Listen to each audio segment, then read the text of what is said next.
All right, it's happening. Okay. Hello, everybody. I think. No, it's not happening yet. I'll wait. Oh, there we go. All right. Hello. Hi, everyone. Welcome. It's a little after dark. Houston, a problem. Probably go for like an hour or so. I've been trying to do a show every day this week, and so far I've done it. Yes. I was hoping that there'd be more fireworks happening with the options chain, but it looks as though the giant short attack has lasted, and they push it down to $27 now. So we only have, I don't know, probably, what, 3-4 million in the money at the moment? We're down to 4.9 million. Okay, so almost 5 million in the money. But max pain hasn't changed at all. If for some reason the price does go weird tomorrow and we go above 30, there's going to be a massive gamma ramp, though, because there's a shitload of options at $30 range. But it seems like, oh, monkey butt, monkey. Did you just start doing that because I was doing the show? Is that why you want to make that noise? You did that last night, too. Oh, you were sleeping, not making a sound. And the minute I start talking to the wall, you start chewing on your bone, making loud drumming noises. Like, what's that all about, dude? Come on, what's that all about? I'm like, come here, up here, come on, right there, come on, there you go, right there. That's perfect. No bones to chew on. We can just talk about the potentiality of maybe someone pushes this options chain up to $30 and more, and we go bonkers. But at the moment, de nada. Anywho, Blue Origin had a successful launch of the New Glenn rocket. It made it into orbit. They did not have a successful landing of the first stage rocket. That thing went bloop into the ocean and missed the barge. And then earlier today, or this evening, Starship had a very unsuccessful launch with yet another rapid unscheduled disassembly that blew up over Turks and Caicos, and there's some pretty spectacular video footage of that. So, hi, little buddy. Yeah. Oh, you're just a sweet little booger, aren't you? So, yeah, I reckon there's like 100 different videos you can watch, and it is mesmerizing watching that giant Cybertruck in the sky just go honk, and then everyone was terrified, not knowing what it was, because, you know, it looks like the apocalypse or something. You just, what? You're just staring at me. What's going on? So, yeah, fun stuff. I don't know what else to add. We'll just do one of these.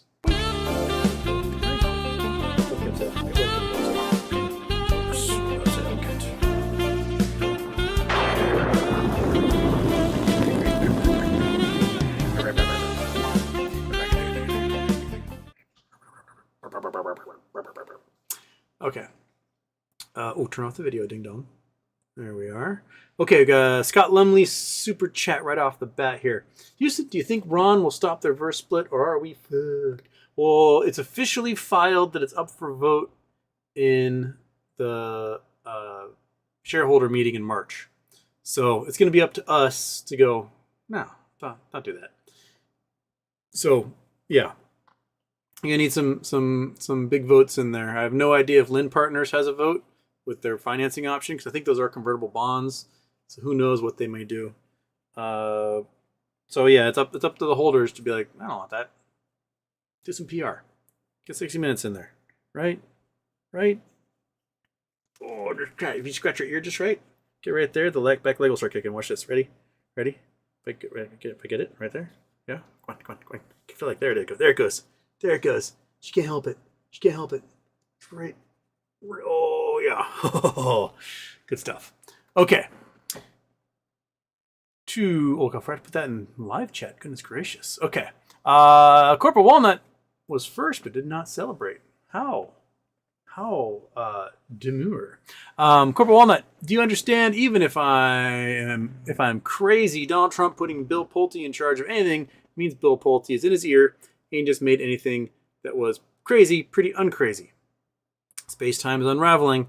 Pulte is part of the presidential administration. Honestly, Houston, let's give in and get ours. I honestly don't think Bill Pulte has our best interests at heart. So, I mean, if we get ours, fantastic. But I think Bill, I don't know, wants to be governor of Florida or something at some point. I don't know. I think that's kind of what he's shooting for. I think if anything, he's kind of used us to get where he wants to be, and not necessarily being like, you know what, I'm a benevolent person who's just here to make sure that you guys get what you need. Because we haven't gotten shit so far, have we? No, we haven't gotten shit. We haven't gotten a damn thing. Eat that tail. Eat that tail. Eat it. Okay. But, if we get ours, cool. I think the world's going to be much worse starting Monday. Much, much worse. Hey, Monday, speaking of Monday, it will be the 32nd anniversary of the last time I had the flu. So there you go. Houston has not had the flu since Inauguration Day 1992, which was also a giant windstorm we had in Seattle, the Inauguration Day storm with like 120 mile an hour winds, and our power was out for like a week. But it was fantastic to watch while puking my guts up, watching the trees just like go sideways and me going, Bark. Yeah. I remember one time, I can't remember if it was that week. It might have been the day or two before the storm. Someone, I was like asleep, sick out of my mind. I'm a little, what was I, 11 years old then? I'm laying on the bed. I'm covered in actually probably that fuzzy blanket that Monkey Butt always gets covered in. Had that thing for a long time. And someone rang the doorbell, and I got up. The front door is 20 feet from the couch. I got up, made it about halfway, then fell asleep on the floor covered in the blanket and never made it to the door. So I have no idea whatever transpired. Yeah. I haven't been that sick in a long time, have I, Kitty? No. Probably not since Salmonella in 2004. Danny Moats. To this day, over the past 4 years, GME is the only ticker I trust. Any other investment I have has been shit. I mean, if you put your money in it in 2021, you're probably at or near where you were when you first bought in. And I'm sure people have bought more since then because that's what they do. So, it's doing this. What we've not had is the explosion we've all wanted. We wanted the MOAS. I'm in it for the MOAS. I'm not in it for like a 25-year long investment. I'm in it to get it now. And then I can just think things into whatever. I could buy a GameStop after the MOAS, sit on it. I don't care. But I want a puny pop, and I want the short hedge funds destroyed. And that's what I'm shooting for, right? Right? You scratchy little belly freakazoid. Look at you. Okay. Season 4. Fox News host got nominated for top position. Pulte getting in just means he's a spineless ass-kissing yes man social parasite. Well, Pulte originally wanted Department of Health. No, HUD. He wanted a housing and urban development post. But that was always going to go to a black guy because Trump hears the word urban and he thinks, oh, I got to put a black guy in charge. So Pulte, to get this nomination, had to drop millions of dollars into Don Jr.'s SPAC. What's it called? Like Give a Gun or Get a Gun or something? That's where he went. Hey, fat cat. Everybody's in here. I'm going to close this door because there are people jacking out there. There we go. Okay. So, hey, fat guy. So, I mean, it was pure cronyism that got him that post. So he's like, hey, what if I put millions of dollars into your son's SPAC? Can I get an appointment then? And Trump was like, yes, that's how it's done. So there you go. Microturf. Hey, Houston, your boy over here is tired. I think at this point, I just want anything to happen so I can stop thinking about it. People talk about RC as some kind of Jesus. What's your take on cults? Definitely a cult. It is definitely a cult mentality. Like, cults, you cannot question the leader. And that's the way it is. And Monkey Butt, what'd I tell you? What'd I tell you? What'd I tell you? You're a lovely dog. You're the best monkey butt in the entire world. You're so fantastic. Yes, you are. But the phone is gonna hide under there. I know. I'm a jerk. How about that? Okay. But like you should be able to question a leader and get answers from them at some point. I understand the whole holding your cards close to the chest because you don't want the plays to be revealed. But like after 4.5 years, you should have a play. Dude, monkey, come on, take a bed. Come on. Animal chaos. It's Thursday night. Everyone is wired out of their mind. Come on, get there, monkey. Get there. Come on. Get there. Get there. We'll do this. You'll be like one of those canaries you put in the cage, you put the blanket over it, and they just fall asleep, right? Yes.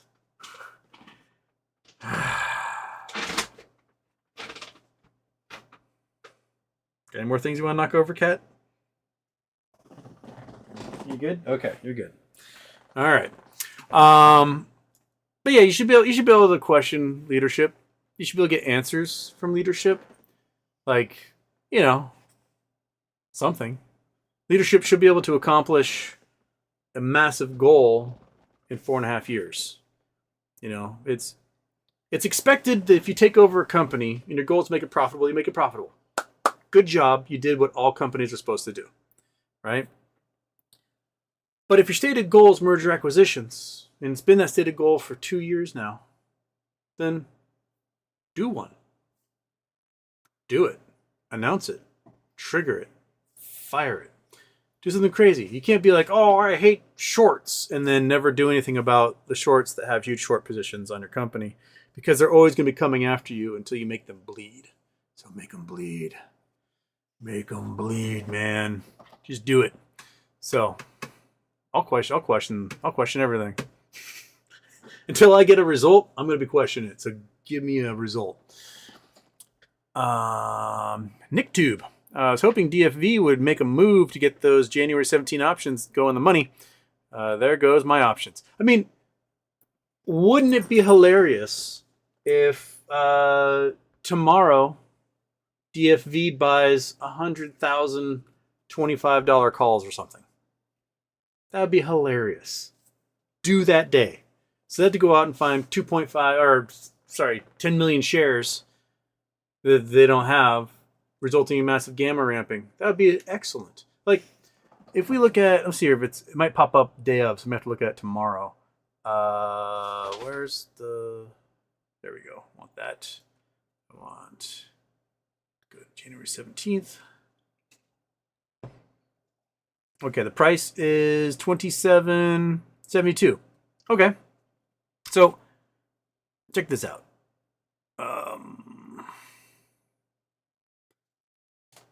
Okay, so price is $27.72, right? After hours is $27.47, but $27.72. The $3 strikes. $24.79. Add $3 to that. You get $27.79. So it's a 7-cent difference, right? And there's only 4 contracts that were ever done for that. But if you want to buy 100 shares, right, tomorrow with theta decay, this strike price will probably be below the purchase price for the stock. So you can buy a contract. You can exercise that contract, and you might save yourself 5 or 10% on the total price if you do it day of expiration. That's pretty wild to think about. So if I were a roaring kitty and I wanted to get myself, 9-10 million shares, why not buy 100,000 of those suckers? It'll cause a massive jump in price because they're going to freak out because, oh shit, we have to go in the market to get this stuff because there's no way we're shorting this thing down to $24 or shorting this down to $3. Sorry. So you got to go crazy, go absolutely knucking futz and get that sucker going. So do something weird. Do something really weird. If you really have the money to buy that stuff and you want to make this sucker go big or go home, do something weird like that. Give yourself a discount on your shares and blow the whole thing up. Do it. Okay. Where was I? Kelly Reed, happy birthday, HW. Reverse repo beat a new record low. Once hit 0, going to be interesting to see how banks hold. It's all shits and giggles until you giggle, then shit. Burp. Yeah. it's the banks have been allowed to postpone their losses. They have like tens and hundreds of billions of dollars of unrealized losses, but they'll postpone them, especially those in commercial real estate. And because they're like trying to figure out ways they can extend the bonds another couple of years and give the purchasers that real estate some time to get the principal together. But in a couple of years, that land's gonna be worth even less. Those buildings are worth even less because nobody's going back to the office. It's so much cheaper to run a company without having to have a massive headquarters. Everyone can do their little Zoom calls. You buy a corporate Zoom account for a fraction of the price you would to rent a building and pay for the utilities. And everyone just, if they need to see somebody, they go Zoomity Zoom Zoom or Microsoft Teams or whatever it is they're doing. And they're not going back to those big offices anymore. So that's that. It is putting off the inevitable. So like Bank of America had something like $2 billion in losses on bonds, when in fact they probably have like $500 billion in losses. They're just unrealized at this point. New data came out today showing that home buying, like the actual purchase of a home, is the lowest it's been since we've ever recorded the data. Going from the 1960 all the way today. It is lower than any low for the last 60 plus years, 65 years. And people aren't buying homes. Interest in mortgages. So people applying for mortgages are less than they were in 1995, and there's 100 million more people in the country today. So, you know, the banks, the mortgage-backed securities, the derivatives market, there's a lot of comeuppance, I guess you say, that are on the way. So, Ace Ventura super chats. Houston, where does stuff come from? What was that? What was the snurf about? Stuff comes from monkey's nose, apparently. Where does stuff come from? When a universe goes blong into existence, it does so, and it's so hot, and it's so dense, and there's so much energy that matter as we know it cannot exist for so many seconds during the initial explosion and then subsequent inflation of the space-time continuum. It takes a while for it to cool down enough so that the quarks and stuff can form in the ooze of the primordial universe, and those quarks can then, you know, team up with a couple other ones and form things like electrons, anti-electrons, neutrons, and anti-neutrons. Are you barfing over there? Or are you just making the herc sounds because you chewed too much bone? I'm trying to talk about physics here, man. What's going on? It's like a zoo. The bodily functions in here. So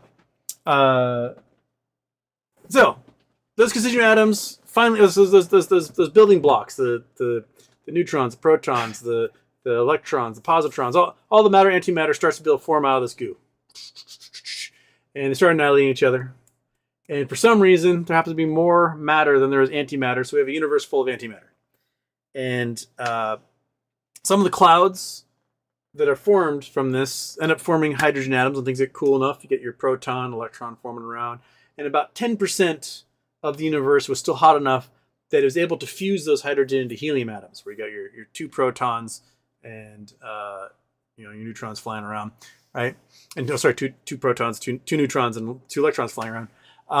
And those gas clouds, for the first few 100,000 years were floating around, but gravity started to take over.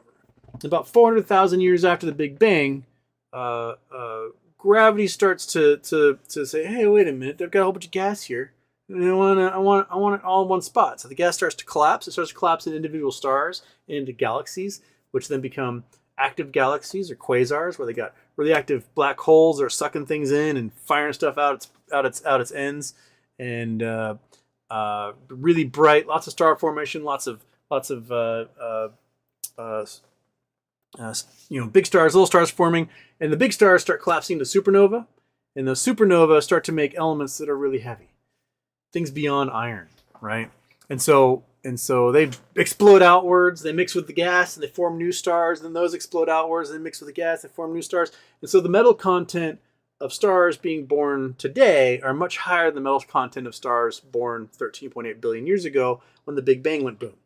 So you can actually look at old stars, and you can look at the spectrum of those stars, and you can say, wow, there's a whole bunch of helium, there's a little bit of a whole bunch of hydrogen, a little bit of helium, and nothing else. You look at stars today, you go, oh, there's a whole bunch of hydrogen, there's some helium, and there's like 5 or 10% something else. And that 5 or 10% something else is what makes up our planet. We are the byproduct of stars exploding. Some star or series of stars exploded over the last 13.8 billion years, recycled themselves, spit outwards. We made a new collapsing cloud into a new protostar, and the disks that formed where the rocky planets and the gaseous planets and the icy moons and stuff all came out of that, and they were spinning around that star. The star eventually collapsed down far enough that it triggered its own nuclear reactions, and it started glowing, and that glowing started clearing dust from the disk. And everything you've ever known, touched, loved, thought about, shat on, pissed on, spit on, ate, wiped your brow with, whatever, everything came from one of those supernovae. Came from old dead stars. And so that's where stuff comes from. We just cobble it up and we force our will on it, and it makes individual stuff things. And the animals won't stop messing with shit. Hey. Come on. Just do this. God, everything's falling apart. Can you guys not have chaos? It's Thursday night. I'm trying to have a nice evening. We don't need you making things worse, right? So, anyway, we're Stardust, baby. That's where stuff comes from. With the dog going, that was also Stardust coming out of her right there. Right? I make fun of you, ding dong. Come up here. Come on. Come on. Come up. Come on. There you go. Right there. See that? You see that? There's no puking up here. You can just chill out. Be a good dog. Houston on TED Talk win. I'll have to bring all the animals so my TED Talk will get interrupted by the cat knocking shit off a shelf or the dog dry heaving in the corner or something. Fat cat just ripping a cold fart. I don't know. That's the only way they'll make it work. Just having the barnyard all present, right? Right? Present accounted for? Yeah. You definitely do have like airhead eyes going on right now. Yes. Oh, there's not much understanding going on there. All right. Michael Steegs, Houston. Do you think they can avoid a market crash because of hyperinflation? Maybe. I mean, they might want to trigger it, right? They can keep things growing, and then the debt means nothing if you have hyperinflation. But hyperinflation also results in no money changing hands. So if you get a hyperinflation state like the Weimar Republic or Zimbabwe of the early 2000s, people can't purchase things. By the time they mint the money to account for all the zeros you add, the price has gone up. So, it becomes worthless at that point. So I don't think you ever want to have an economy dependent upon hyperinflation, because that you're just basically admitting that you want to vaporize your economy and make everybody poor as fudge. So I think if they have hyperinflation, it will crash the economy. That's what I think. Michael Steegs, Houston, your thoughts about a possible upcoming market crash this summer? Where to invest in after the crash? Maybe the Big Seven? Well, the Big Seven will drop. They'll fall out of the sky just like everything else. So, if there's a huge crash and you got cash on hand because you managed to sell somewhere near the top, definitely buy the SPY, because the SPY will start climbing 25% a year again right after that, with your dividends, annuities, interest, and growth of the shares. Yeah, so may as well, right? Remember, the Dow crashed down to 6,000 in March of 2009, and now it's at 44,000. So you can 7x it. You can 7x your entire value just by investing in an index fund that follows the market when it's at the bottom. So you 7x that thing in 15, 16 years.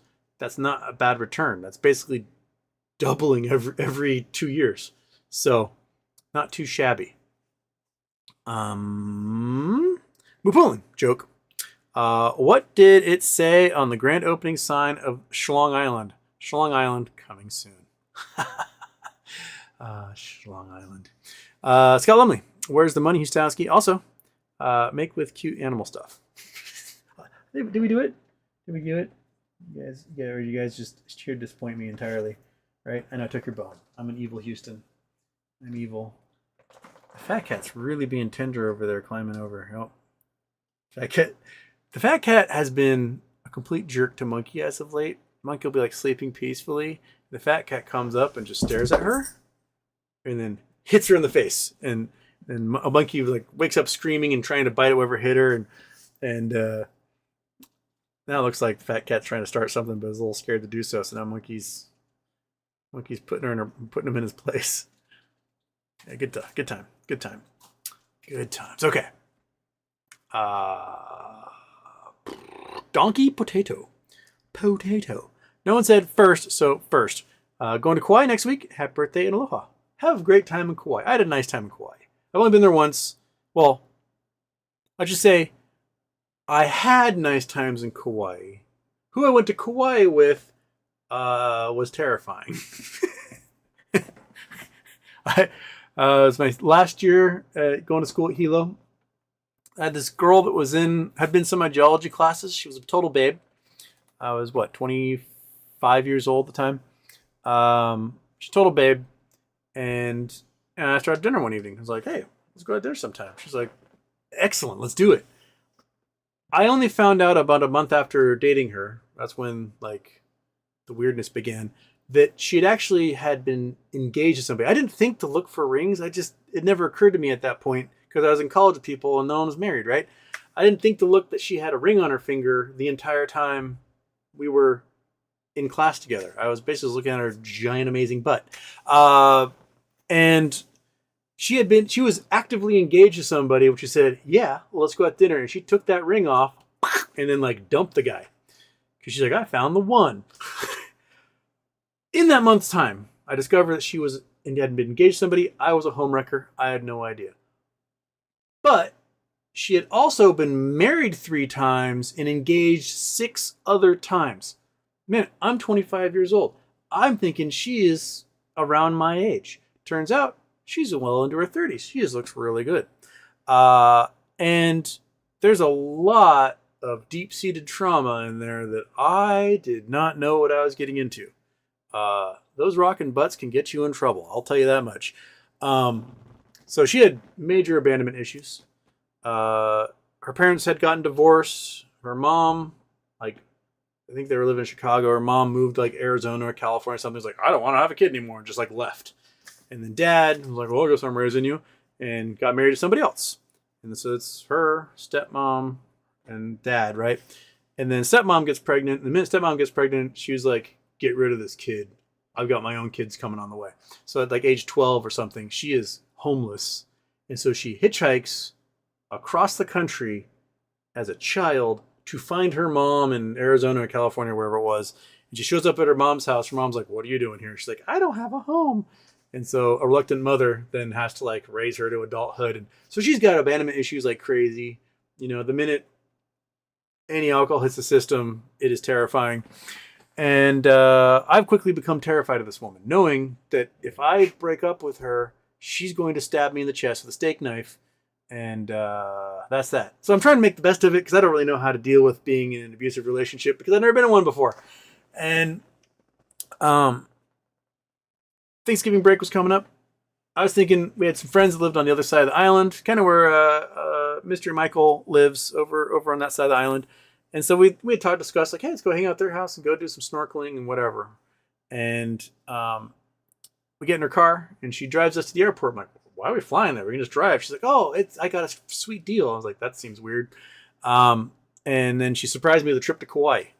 So on the flight there, she gives me a guidebook. She's like, hey, you pick the first spot we go after we check in the hotel. I was like, that sounds cool.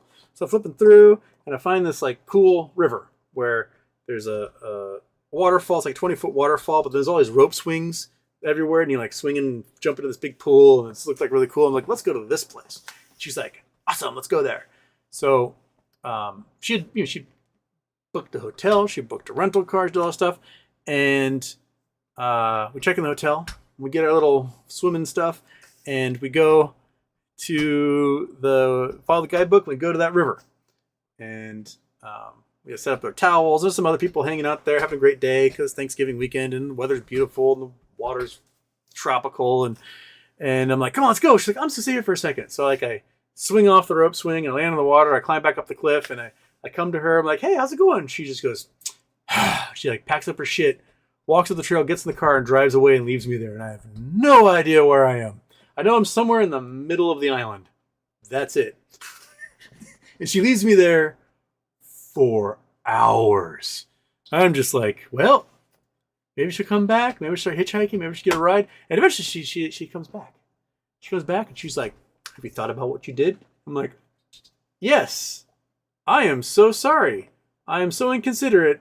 I did not consider you at all in the decision that you gave me to come here and swing off a cliff into the water. She's like, well, I'm glad that you admit it.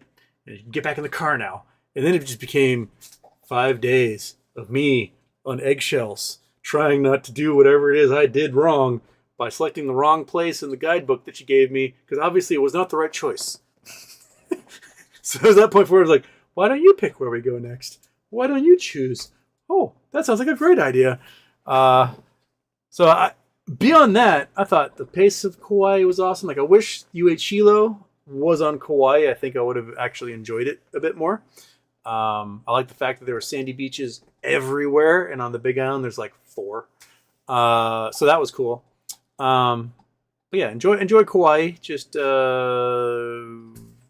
be careful of who you go enjoy it with. That's the I guess the rule there.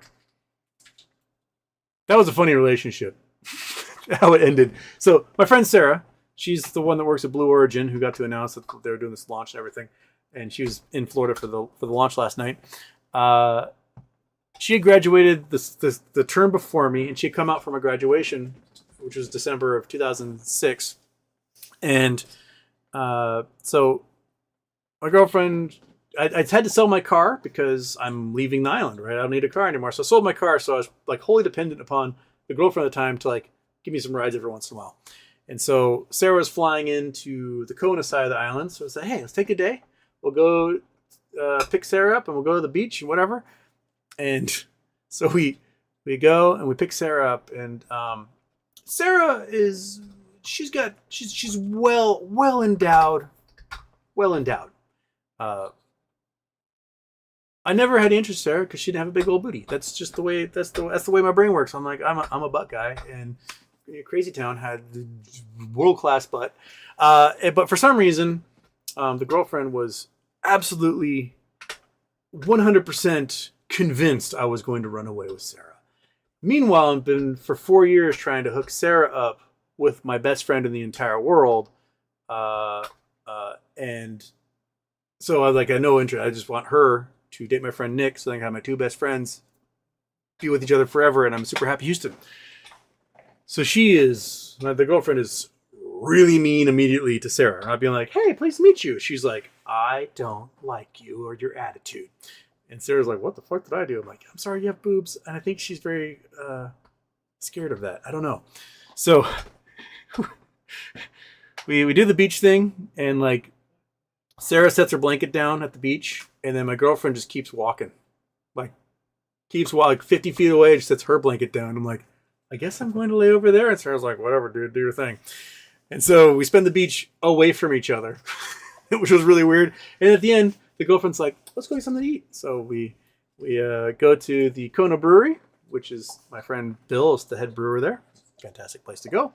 Pretty good food.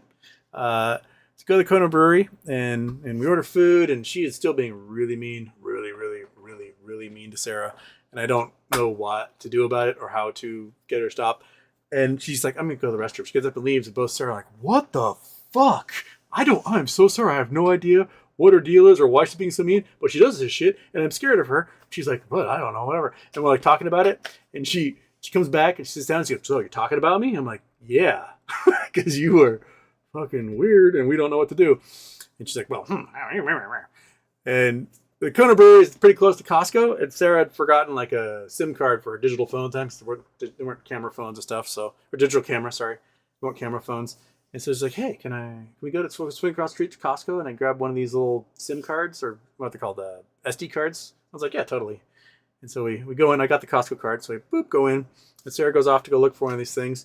And the girlfriend starts just straight up yelling at me, like right next to where the check stands are, just screaming, I'm a miserable pig, and blah, blah, blah. How dare you do this to me? I'm like, what did I do? I have a friend. I'm not allowed to have friends. And she's screaming and yelling and screaming and yelling. And Sarah found the little SD card. She goes up to the counter, to the check stand, and the guy's like, do you have your Costco card? She's like, my Costco card's over there. And the guy like turns and sees me just like this in the back of the girlfriend, like screaming and yelling and pointing and clapping and whatever. And the guy, the checker's like, you can use mine. Boop. And Sarah buys her SD card. I don't even remember what it was that I did, but somehow I said something that all of a sudden neutralized the entire situation. And she's like, oh, I'm happy now. And then she was like sickeningly sweet to Sarah for like the next 2 weeks. It was, I honestly don't know what I said. I said something, I apologized. I don't know. I wiggled my way out of it out of pure instinct, and it triggered something in her. And she was like, oh, Sarah's not an enemy anymore. La, la, la, la, la, la, la. It was fucking weird. But my friend Nick flew in for the graduation, and then he and Sarah went everywhere together for like the next 2 weeks, and then now they've been married for a decade. So, they've been dating for 18 years now. Yeah, 18 years as of this month. So, hey, that all worked out.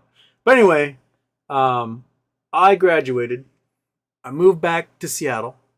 She came out at like New Year's because she had some sort of thing. She was doing an internship at University of Washington, so she came and like met all the mentors, and so we hung out for like that week. And I was like, she left back to one. I'm like, how do I get out of this? I don't know how to get out of this. I honestly don't know what to do. I am at least 2,000 miles away, but if I like send an email, it's like, hey babe, I think we should break up. She would hop on a plane and she would put that steak knife in my chest, and that would be it. So March comes around, and the movie 300 comes out.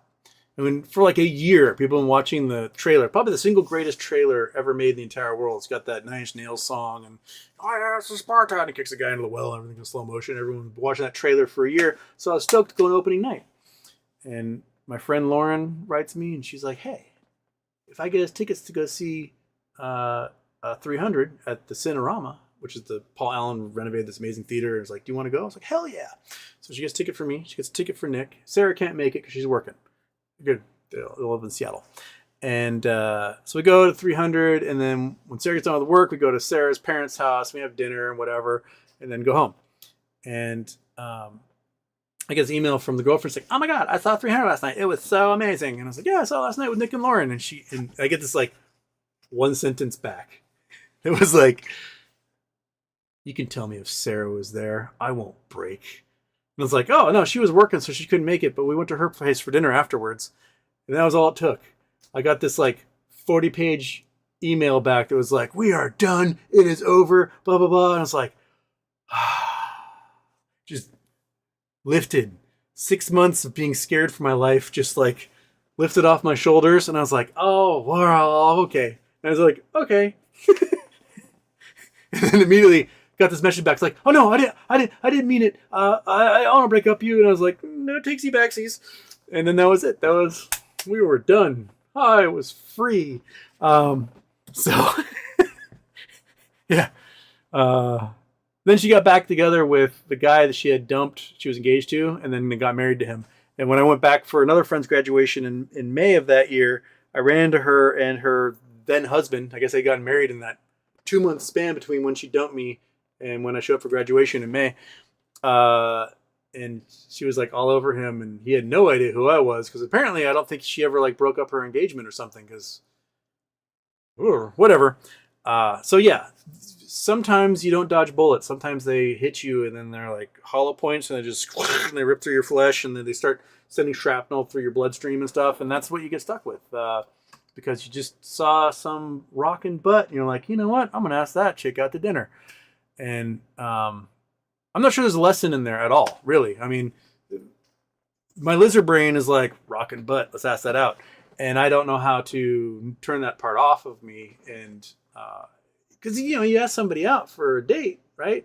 They put on their best face. And you go on a date with them. And you're like, wow, this is really fun. Let's do this again. They're like, yes. And you do that a couple of times. And then all of a sudden they're like, zip. And then whatever it is that is their... like PTSD monster comes out, and you go, oh boy, I made a terrible mistake. And then you're stuck in it. As someone who's now, decades older, I've learned to recognize some of those flags, but even then, I am weak enough in my lizard brain that if a bag of uncontrollable trauma who's smoking hot wants to do something with me, I will be like, let's do it. So, yeah. So, yeah, man, my family, they don't, I've not used her name yet, and I'll try not to, but my family still tells stories about them coming to Hawaii and how much she hated them. She hated the fact that my family was there for my college graduation, because she wanted me all to herself or something. And it was wild, dude. There was an evening she had to finish up a paper for a volcanology course, like doing a 20-page paper. So my mom and dad rented condos on the Kona side for everyone to stay in. And so we were over there for the weekend and, hanging out with my family, and my girlfriend had her laptop and she's writing a paper. And so my sister's like, hey, do you guys want to go to this bar down the street? And I was like, it's, the girlfriend can't go because she's got this paper. And the girlfriend's like, oh no, dude, like I need peace and quiet. Like, get the hell out of here. And I'm like, oh, okay. So I went with all my siblings who came from my graduation, all bajillion of us. And we went, ate nachos and had drinks and hung out. We came back like 90 minutes later, and she was so pissed that I left her. I made the wrong choice. I do not understand the whole like, oh no, like, do your thing. I got stuff to do. And then being like, okay. And then that was, no, you don't do that. You say, I will suffer next to you silently, and anything I do will annoy you because you're trying to work. But I cannot choose to hang out with my family, who I don't get to see because they live thousands of miles away and I've never been to Hawaii. It was wild. Corporal Walnut, that was a $2 story. Oh, thank you. So, big butts drive guys nuts. That's what it comes down to.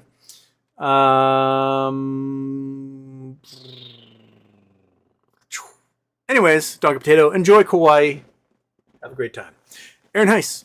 Hindenburg dissolves and Citadel issues $1 billion in bonds to pay its owners. Coincidence? Really? Yep.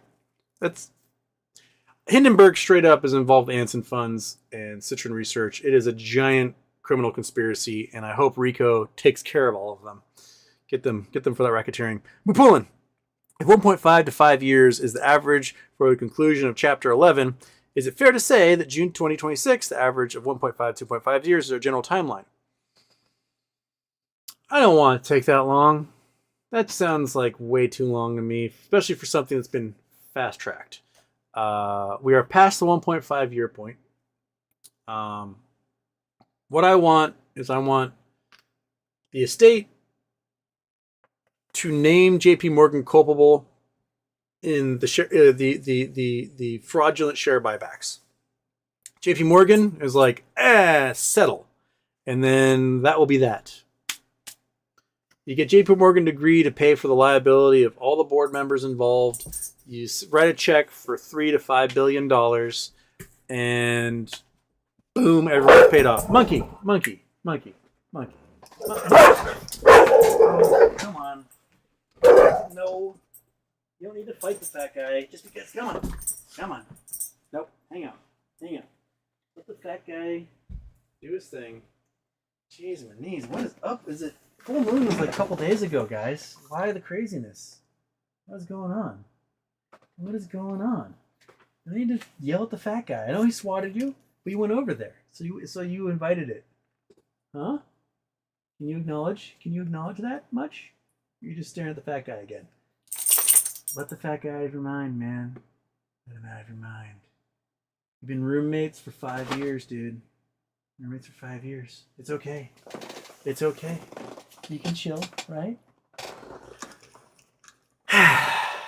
See? Now she's totally good. Right? You're totally good, right? Yeah. Okay. All right. Corporate Walnut, how much for Barbados passport again? I think Barbados is 100,000 and it's like the Dutch Antilles or something is like 200,000.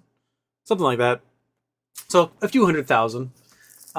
Portugal, if you put $250,000 into a government account in Portugal, you'll earn interest on it.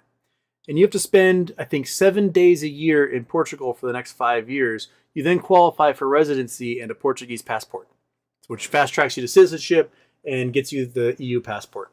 So I'm sure there's a couple other places in the Schengen zone that are kind of like that in Europe. Italy's, I heard, pretty good because they're trying to get foreigners to come in and buy up old homes to fill in kind of ghost towns that are happening there.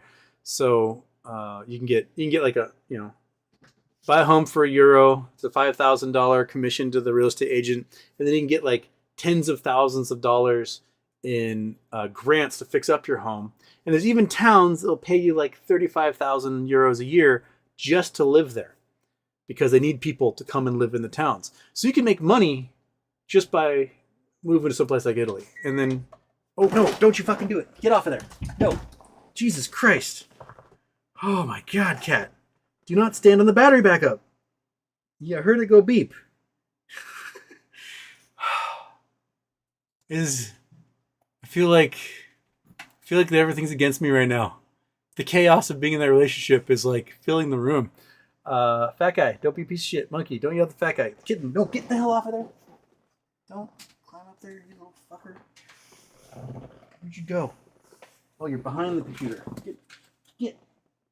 Don't step on things. I'd like put a cage around my desk. Oh my gosh.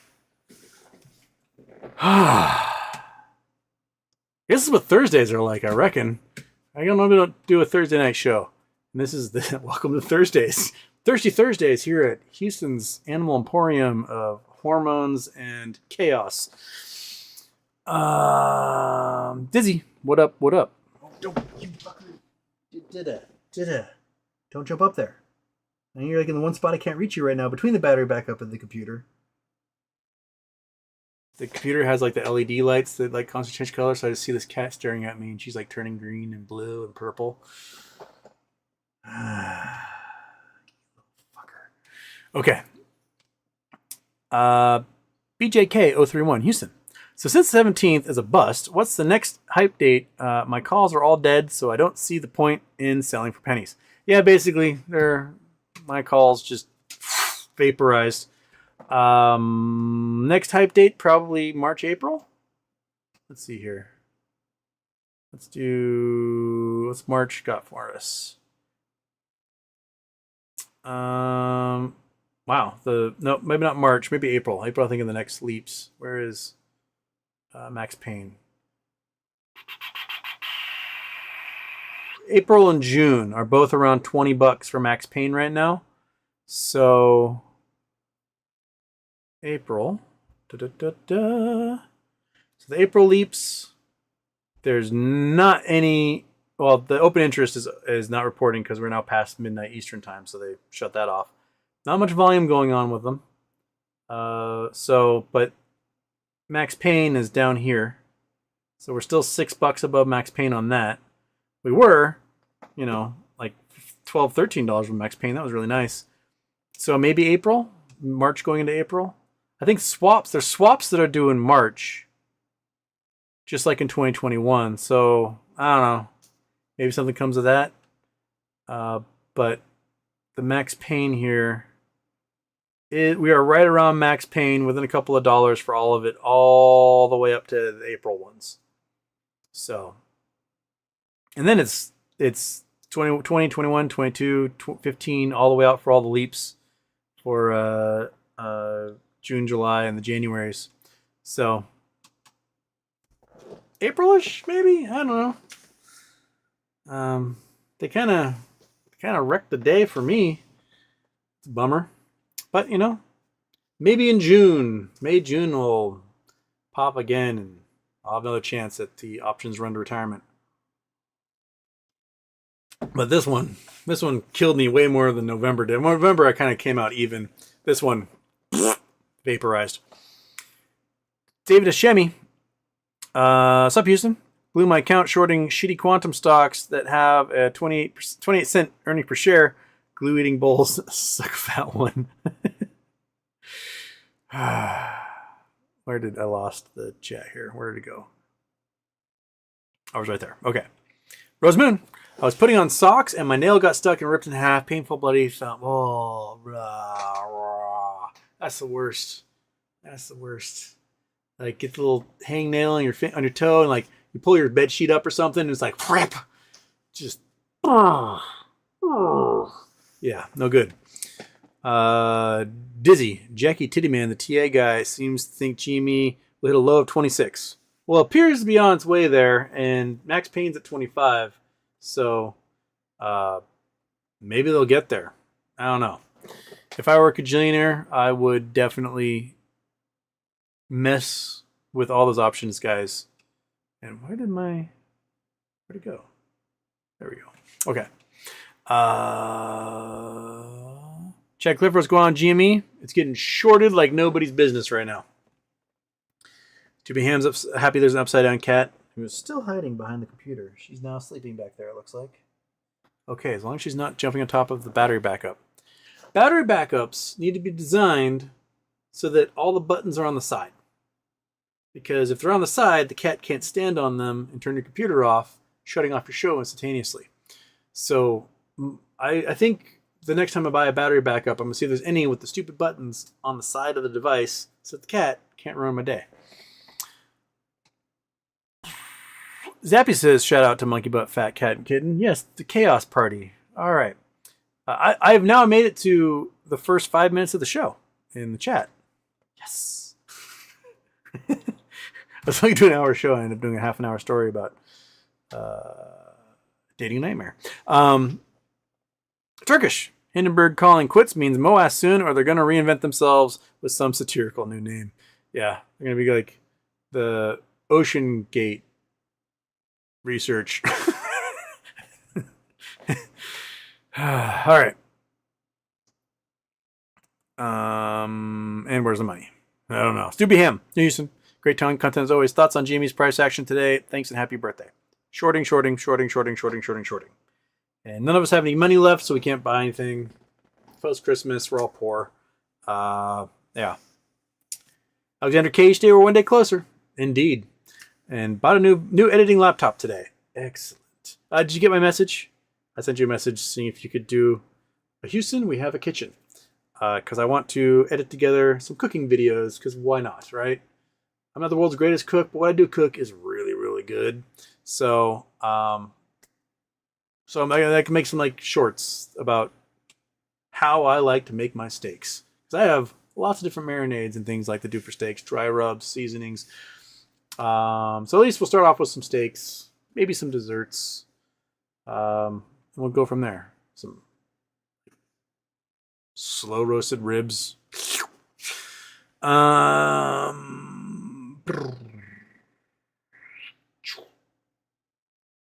Stuart Longley. Hi, Houston. Evergrande, Country Garden, Ivanka, LA fires, insurance claims, bank losses, Citadel, and other hedge funds. How much more can Wall Street take before we get MOAS? You got me, bro. I would have thought all this crap would have exploded years ago. But they've really managed to, like, draw it out. and make credit basically limitless and unpayable, or you don't pay it, or forgivable, or something. Except unless you got student loans, then you're fucked. But if you bought $1 billion building that's worth $200 million now, it's all right, baby. We're gonna let you keep that building. Just keep paying your interest rates. And but if you got an education to better your life, fuck you. That's basically what it comes down to. And that's the whole, like, if I owe the bank $1,000, it's my problem. If I owe the bank $1 billion, it's the bank's problem. That's what that stuff comes down to. So if for some reason the schools started charging like $1 billion for tuition, then they'd figure out a way to forgive all of our loans, I think. So maybe that's the solution. Maybe you're right. Runaway inflation is the only way to go. Make college the most expensive thing in the entire universe, and then they would figure out a way to accommodate us. Did Elon Musk talk about Pulte yet? A little bit. Yeah, he's going to be, I don't know. The dude who's the treasury pick today said that he doesn't want a central bank digital currency. The guy who's chosen for HUD wants to set Fannie Mae and Freddie Mac free on the market, even though they can't be trusted. So yeah, the vaporization of the market's coming. I just don't know exactly when it's going to be. It could be that they put so many whack-ass executive orders out there on the 20th and 21st that it's just like, trigger. But we're going to have an incompetent head of the FBI. We're going to have incompetent heads of intelligence. We're going to have incompetent people at the Treasury, competent people at Housing and Development, incompetent people at Health and Human Services, as we build into what is going to be a novel virus flu pandemic that's going to kill upwards of half the people who get infected. It's not looking too bright at the moment. It is like the light at the end of the tunnel is narrowing. And so it's either closing or you're getting farther away from your goal. And I think that's where we're headed at the moment.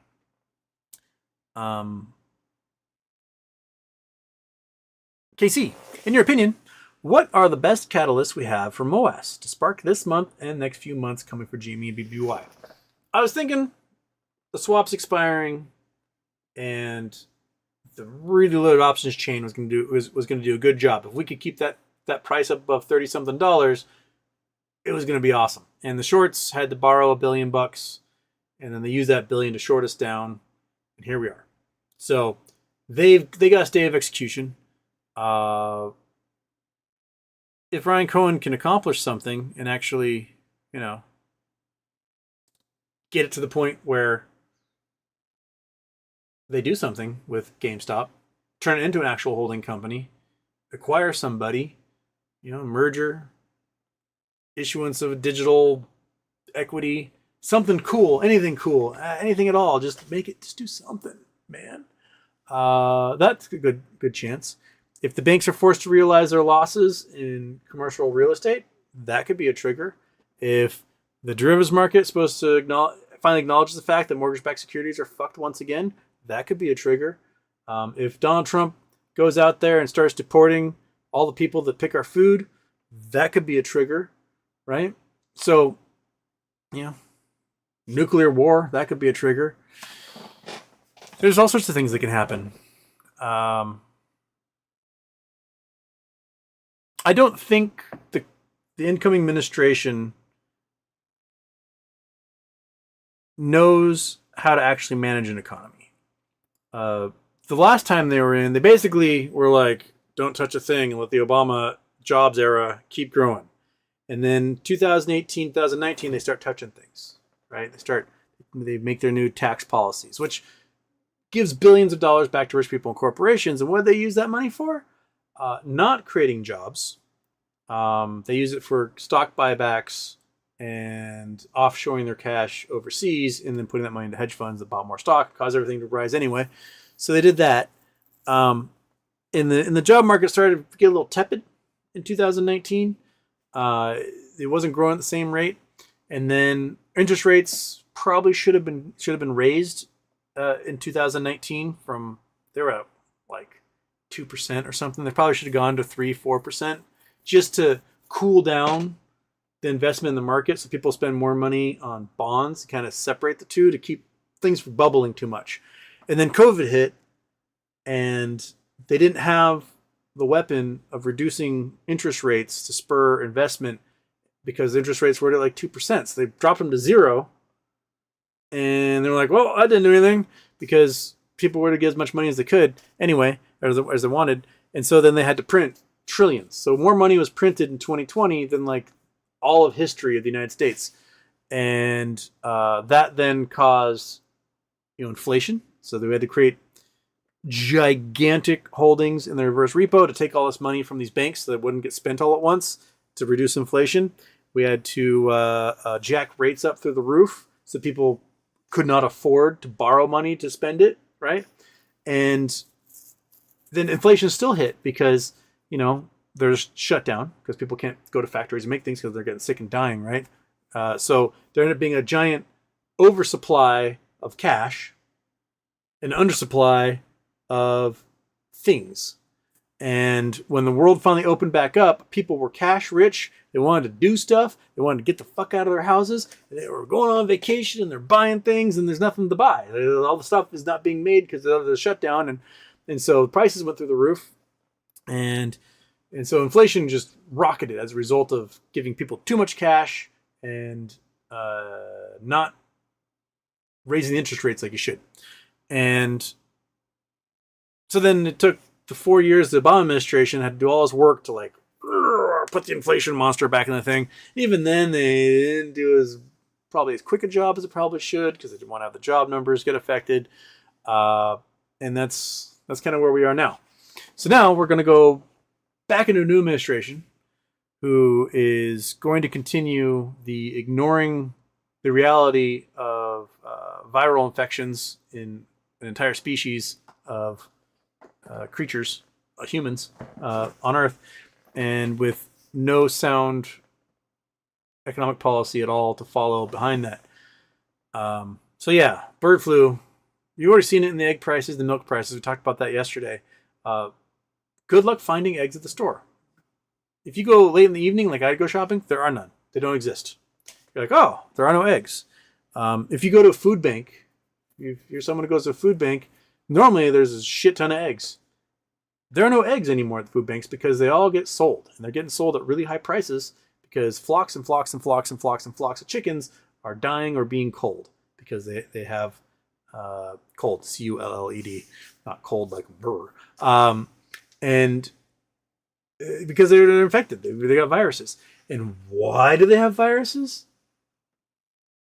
Because the Trump administration closed the USAID program that hunted down novel virus outbreaks and halted them before they would become a pandemic.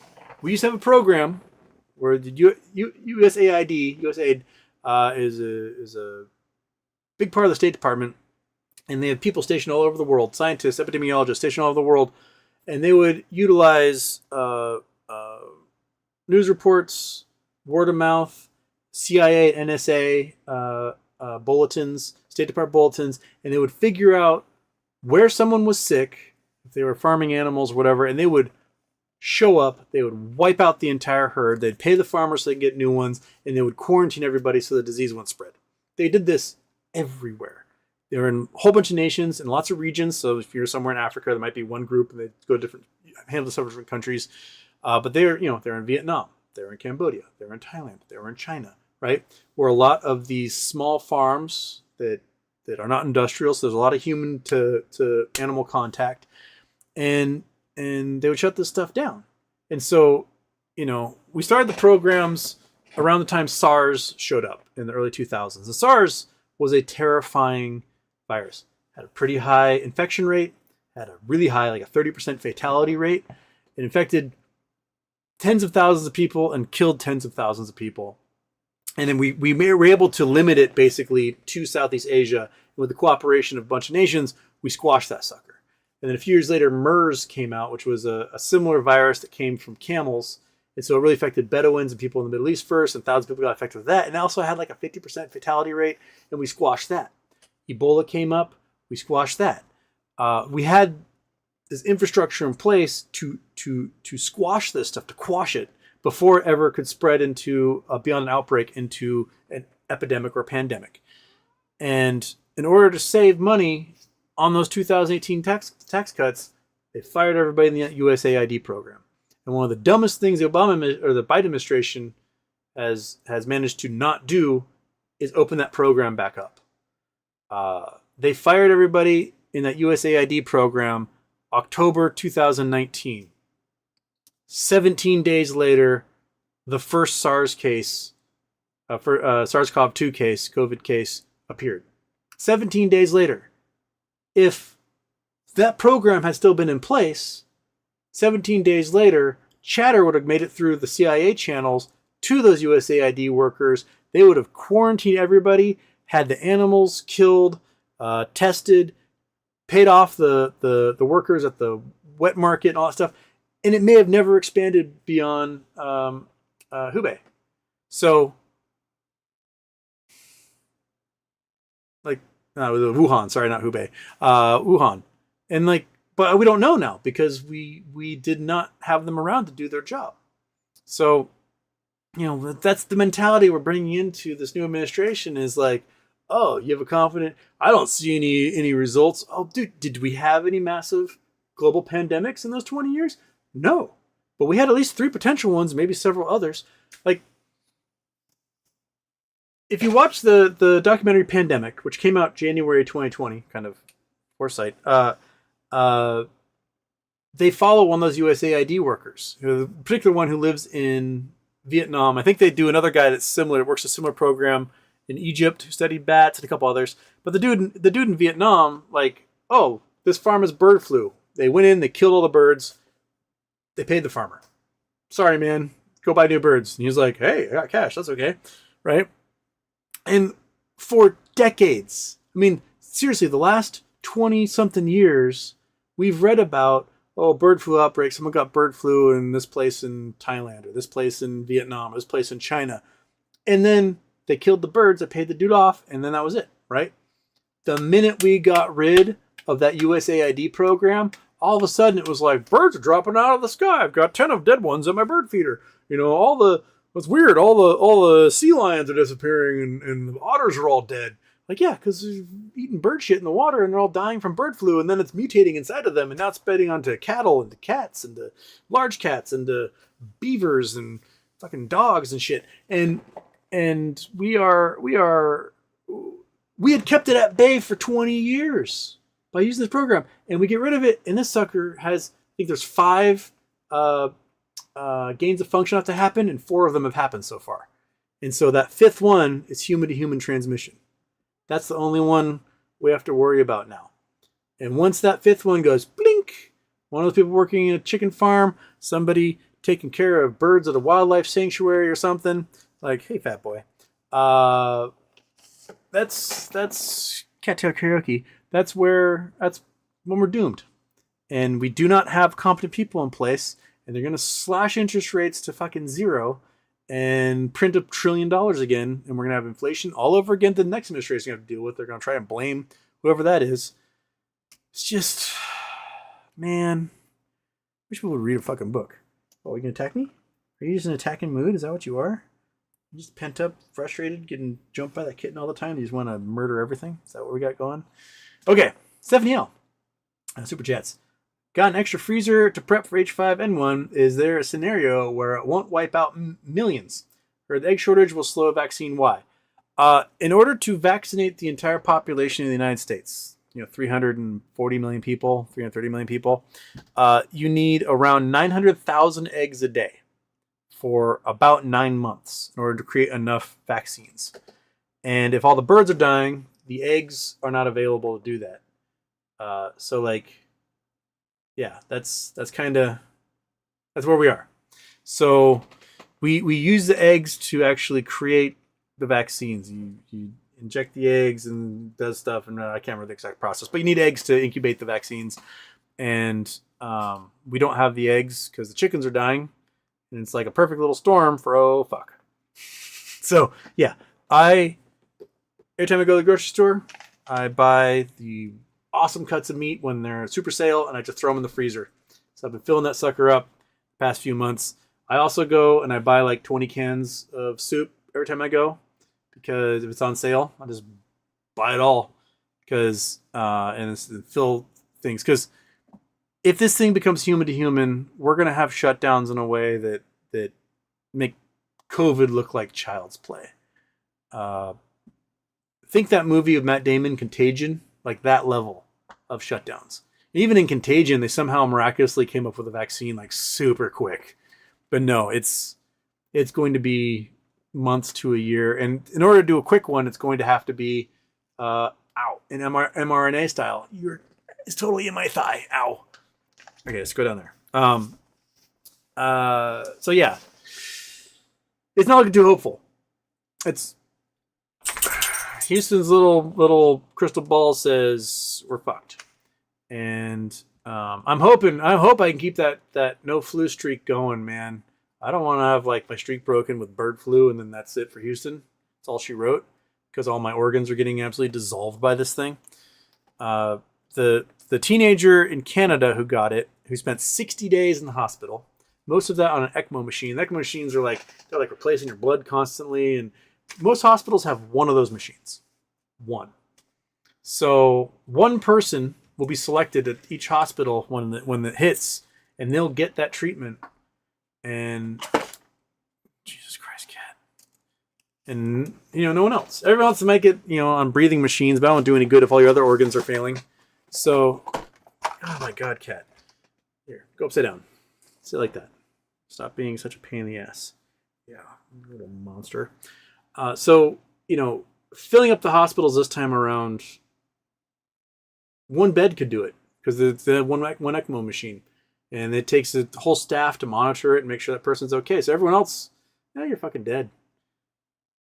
It might be one of those instances where, if you got the flu bad, you're just gonna go in this tent outside and have an IV hooked up to you, and that'll be it.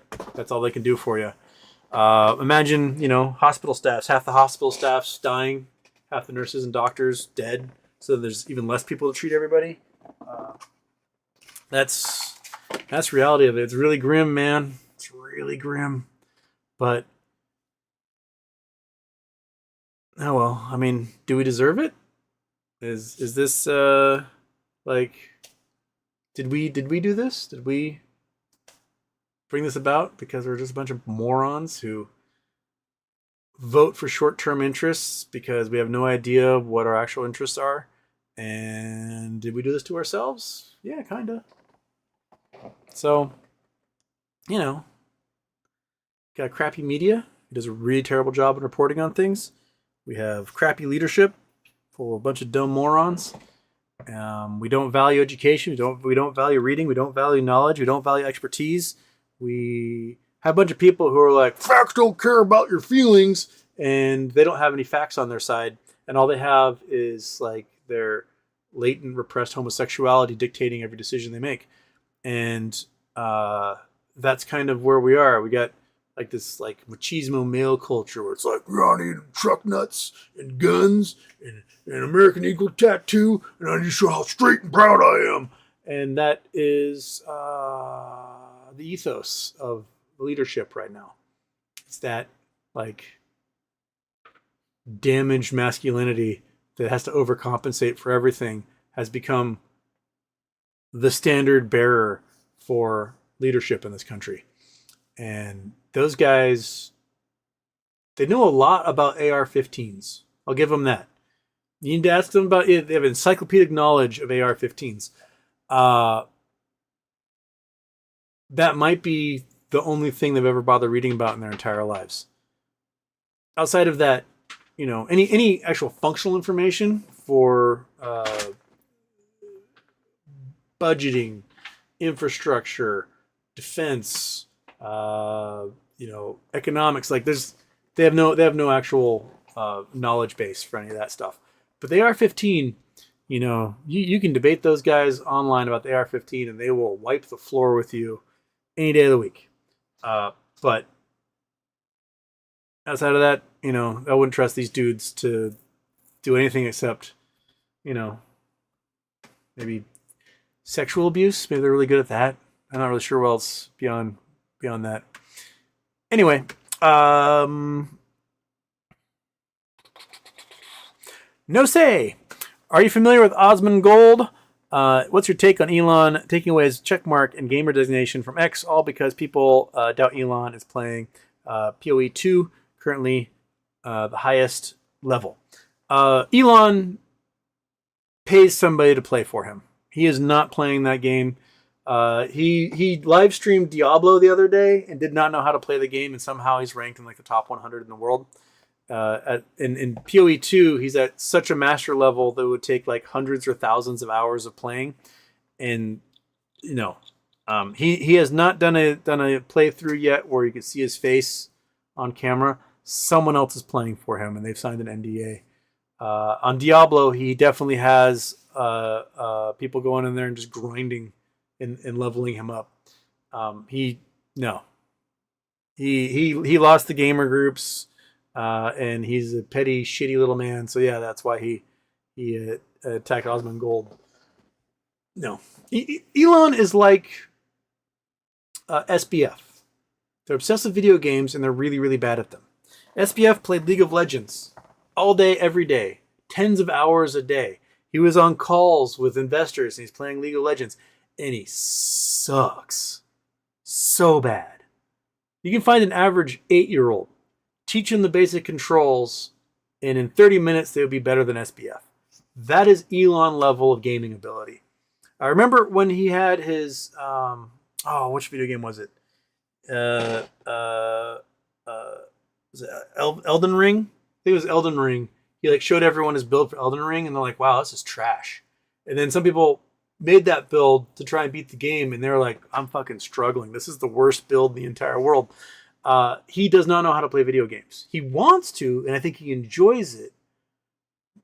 But his ego makes it so he has to declare himself the best at it, and he's not, and he knows that. So he will skirt the truth, utilize people who are actually good at something, pay them to be good for him, and then he'll take the credit for it. That's how he did Tesla. That's how he did PayPal, right?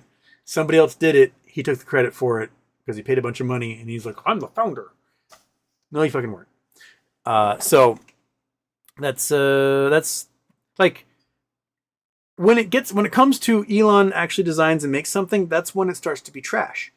He did not design the original Roadster. The original Roadster was a joint venture between the engineers at Tesla and engineers at Lotus. They put that thing together.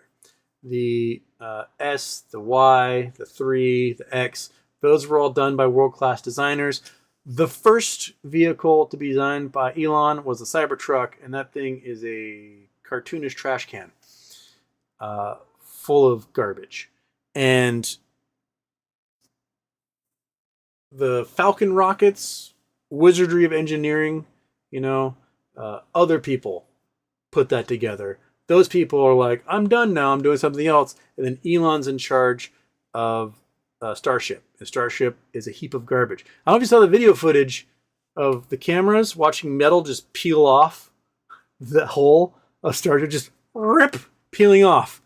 We should be beyond that when it comes to rocket. Like the skin of the rocket peeling off should not be a problem for anybody anymore, because we have 80 years of building rocket skins. So we should know how to do it without having the skins peel off. The problem should be, hey, we have a new engine with some weird, gasket going for this fuel line. We don't know if it's going to work or not and hold up to those conditions. That should be the problems, not the skin of the rocket. That should not be what peels off and cause the thing to blow up. So, yeah, like sheet metal on a car shouldn't be glued on. I don't know why I have to say that, but if you're gluing the sheet metal on the car, then the sheet metal can't act like sheet metal. Like, let's apply extra glue and just stick it on there and pray. That's what you do if you're doing like a hack job on a restoration. Sheet metal should either be a monocoque body, where the sheet metal is the frame, or it should bolt on to a chassis and subsequent frame at that point. It should not be like, I'm just going to smear this on here and you're driving down the road and it's like, flap. Oh, a piece of sheet metal just flew through that motorcyclist behind me. It was just Elon's dog shit. I'll say it again. Yeah, I wish I was worth $300-400 billion. Why not? But man, someone sit Elon down, and they'd have like a billionaire etiquette course or something, where like you have established old money billionaires, sit some billionaires down and go, look, there's some do's and don'ts in this business, buddy, and one of those do's is shut your fucking mouth, and one of those don'ts is be the center of attention. Like, it's bad enough that there's the billionaires we have, and they're probably all doing all sorts of colossal, awful things in the background, right? But it's even worse when they flagrantly flaunt it in our face. You're like, what the fuck are you going to do about it, right? Because then that foments revolutionary rage in people.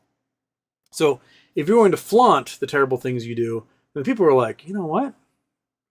Luigi Maggioni. That's what comes the solution. Tear it all down. If they're doing it quietly, you don't really know who it is. You have no idea who are pulling those strings, and they can get away with it longer. So maybe it's a blessing that Elon's such a colossal hunk of shit, because he's going to piss everybody off so much that they're going to eat the rich, and something new will be born from the ashes. Whether that's good or bad, I don't know. But Mad Maxing and relaxing. I think that's where we're going. Okay. I've gone for an hour and 20 something minutes. I don't know. I got enough. I'll do one more, and I'm going to go away for evening because I'm going to do a normal show tomorrow. Hopefully without as much animal chaos as we conjured up today in whatever cauldron of evil. Yeah, you're staring right at me because you know, man. Come back up here. You go up here for one more go around. Come on, we'll say goodbye to everybody. There we go. All right, fat boy. Fat boy, come up here, and fat boy can say goodbye to everyone. Okay, we're doing one more. Oh, yeah? Chad Clifford. I don't think we need to demand RC announce plans. We have to remember the information we want would also help the enemy destroy our plans for the benefit. Well, it's not so much that he announces plans. I want him to announce that he's done with one of them. Just be done with one of them, man. Just finish a plan, for fudge's sake. Right, fat boy? Yeah. Oh, you gonna bite me? You gonna bite me because I'm scratching your butt? Oh yeah, bite the arm because there's butt scratches happening. Oh yeah. Oh, I got chomped down. Yes. He's so fat. Oh my god. The vet is gonna be so mad at me just how fat he is. I'm giving him diet food. I feed him like this much food a day, and he just keeps getting bigger, man. I don't know where it's coming from. All right, everybody. That's it for me tonight. I'll see you tomorrow. Hopefully with just a modicum less chaos. And maybe another story about Houston's dating life back in the day. Okay. Anyway,